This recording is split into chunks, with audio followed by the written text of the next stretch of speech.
fast, smart, and travel in groups. It requires deep knowledge of the land, wind direction, animal behavior, and absolute patience. When a baboon is successfully hunted, the group carries it back to their camp. What follows is not just a meal, it's a communal ritual. The animal is first singed over an open fire to remove the fur, then carefully butchered. Every part of the animal is used. The meat is roasted or stewed, sometimes with roots, wild herbs, or honey if available. As the baboon cooks over hot coals, the smell draws children and elders around the fire. When it's ready, everyone eats together. For the Hadza, food isn't just about sustenance, it's about sharing. There are no individual plates. Everyone takes what they need, and everyone is equal. This way of life, while simple, reflects something powerful: respect for nature, deep knowledge of survival, and a sense of community that modern life often forgets. To outsiders, the idea of hunting and eating baboon might seem shocking, but for the Hadza, it's part of a sustainable tradition that has lasted for tens of thousands of years.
listen to the world before the world became so noisy.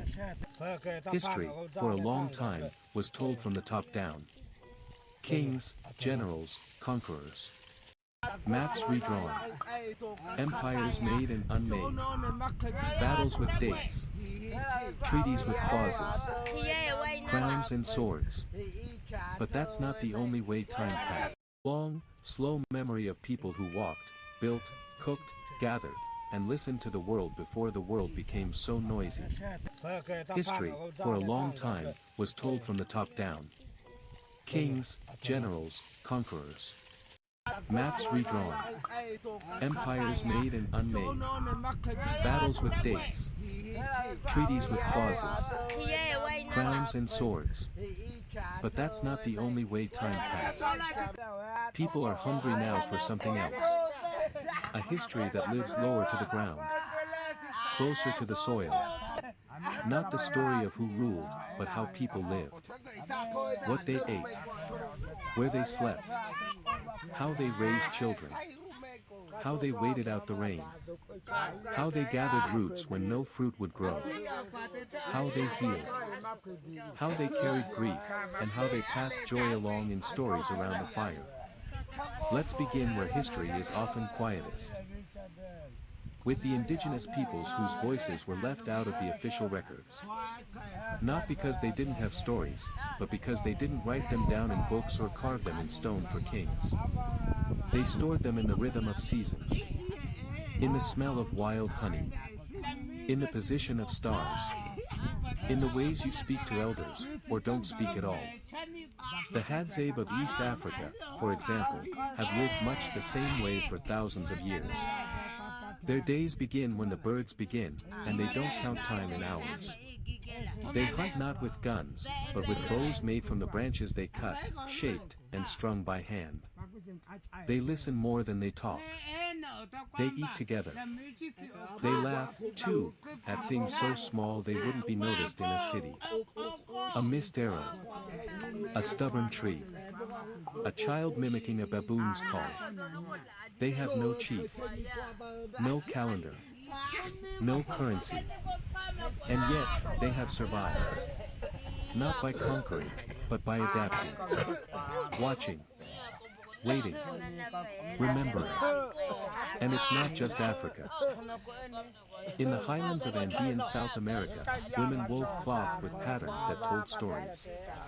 In Southeast Asia, rice paddies reflected the sky, and with every harvest, traditions passed through fingers and feet more than words. In Australia, Aboriginal songlines stitched together the land like invisible maps, guiding people across space through melody, rhythm, and memory. So often we hear about wars and inventions. But what about water jars? Cooking stones? Midwives? What about the everyday? There's a quiet longing, now, in our restless modern world, for those histories. The ones that show not how power was won, but how life was sustained. How women moved in the shadows of palaces. How communities thrived without money or roads or machines. These aren't the loud stories. They won't keep you up. In fact, they do the opposite. They slow your thoughts. They invite your breath to match a slower rhythm. The rhythm of gathering wood at dusk, or chewing tubers under a tree while someone tells a story.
Uchame yako moja moja moja.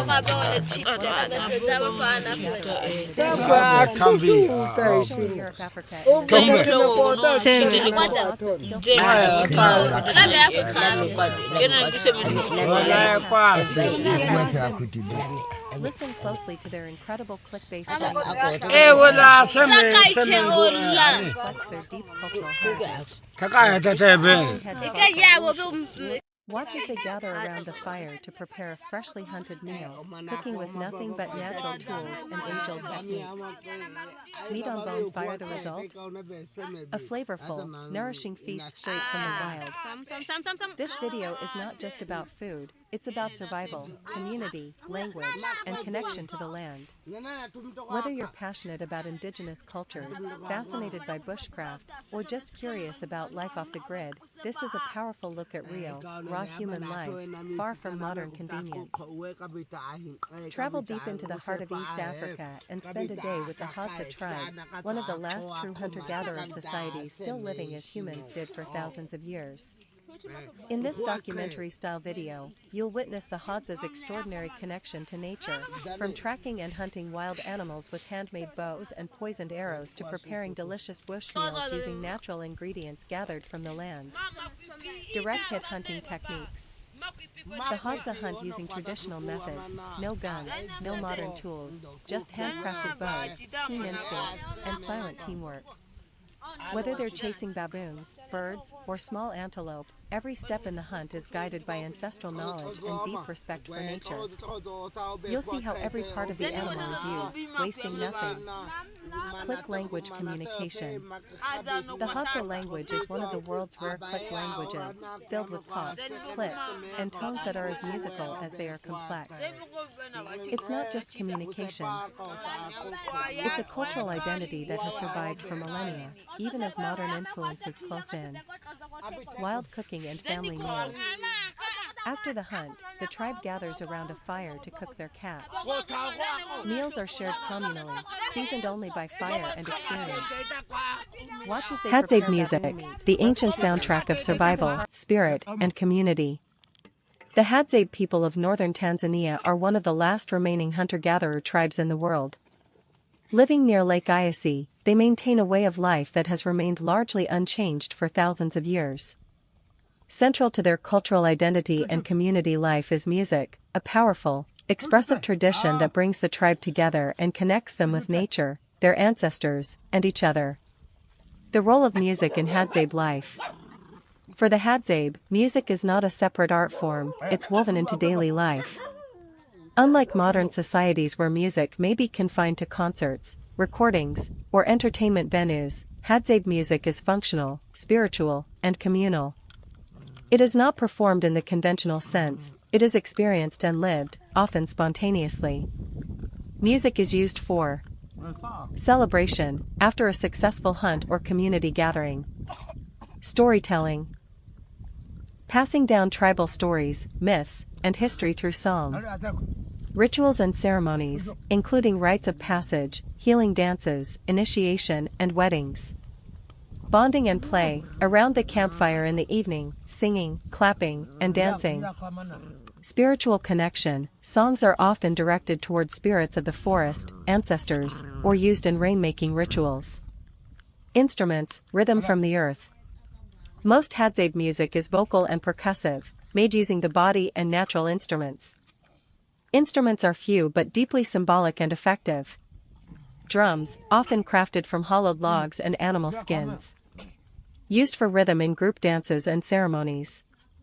Gourds and shakers, filled with seeds or pebbles to create percussive textures. Hand clapping and body stomping, a fundamental part of rhythm making, often performed by everyone present. Wooden flutes and bows, rare but used occasionally for melodic lines, sometimes mimicking bird calls or forest sounds. Despite the simplicity of tools, the music is rich, layered, and emotionally resonant, creating an immersive experience that resonates through the open bush. Music is oral tradition and education. In the absence of written language or recorded archives, music is the Hadzabe's living memory. Songs serve as oral textbooks, teaching how to track animals, what plants are edible or medicinal, tribal history and legends, behavioral codes and social expectations. Children learn by watching and participating, absorbing rhythm, language, and cultural meaning from a young age. This ensures that traditional knowledge is passed from one generation to the next in an engaging and unforgettable way. Dance, the movement of spirit and joy. Hadzabe music is almost always accompanied by dance. It is not choreographed but rather intuitive, flowing with the rhythm of the drums and the song. Dance reinforces unity. Everyone joins in, elders, women, children. Energy release. After a long hunt or ceremony. Spiritual engagement, used in trance or healing rituals. The atmosphere during.